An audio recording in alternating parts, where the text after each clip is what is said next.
وعنده مفاتح الغيب لا يعلمها إلا هو ويعلم ما في البر والبحر وما تسقط من ورقة إلا يعلمها ولا حبة في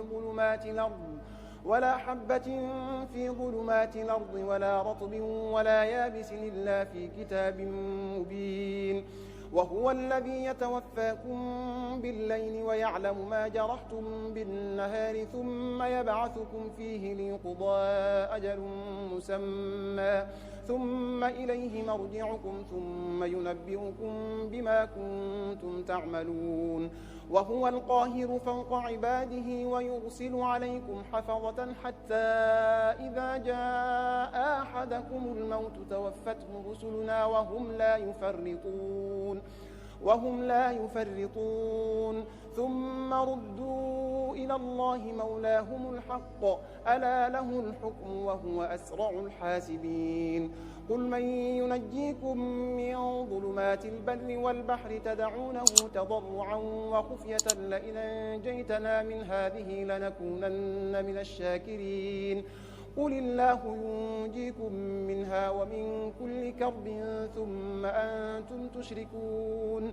قل هو القادر على أن يبعث عليكم عذابا من فوقكم أو من تحت أرجلكم أو يلبسكم شيعا ويذيق بعضكم بأس بعض. انظر كيف نصرف الآيات لعلهم يفقهون. وكذب به قومك وهو الحق قل لست عليكم بوكيل لكل نبأ مستقر وسوف تعلمون. وإذا رأيت الذين يخوضون في آياتنا فأعرض عنهم حتى يخوضوا في حديث غيره وإما ينسينك الشيطان فلا تقعد بعد الذكرى مع القوم الظالمين.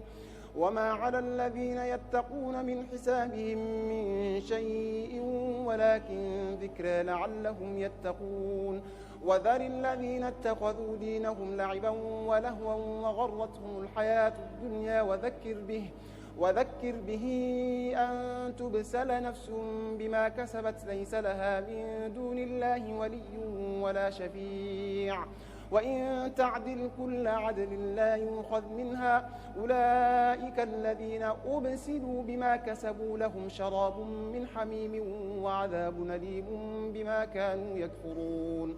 قل ندعو من دون الله ما لا ينفعنا ولا يضرنا ونرد على أعقابنا بعد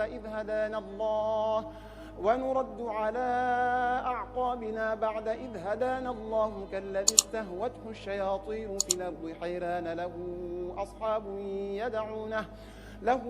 أصحاب يدعونه إلى الهدى ائتنا. قل إن هدى الله هو الهدى وأمرنا لنسلم لرب العالمين. وأن أقيموا الصلاة واتقوه وهو الذي إليه تحشرون. وهو الذي خلق السماوات والأرض بالحق ويوم يقول كن فيكون قوله الحق وله الملك يوم ينفخ في الصور عالم الغيب والشهادة وهو الحكيم الخبير. وإذ قال إبراهيم لأبيه آزر أتتخذ أصنامنا آلهة إني أراك وقومك في ضلال مبين. وكذلك نري إبراهيم ملكوت السماوات والأرض وليكون من الموقنين. فلما جن عليه الليل رأى كوكبا قال هذا ربي فلما أفل قال لا أحب الآفلين. فلما رأى القمر بازغا قال هذا ربي فلما أفل قال لئن لم يهدني ربي لأكونن من القوم الضالين. فلما رأى الشمس بازغة قال هذا ربي هذا أكبر. فلما أفلت قال يا قوم إني بريء مما تشركون. إني وجهت وجهي للذي فطر السماوات والأرض حنيفا وما أنا من المشركين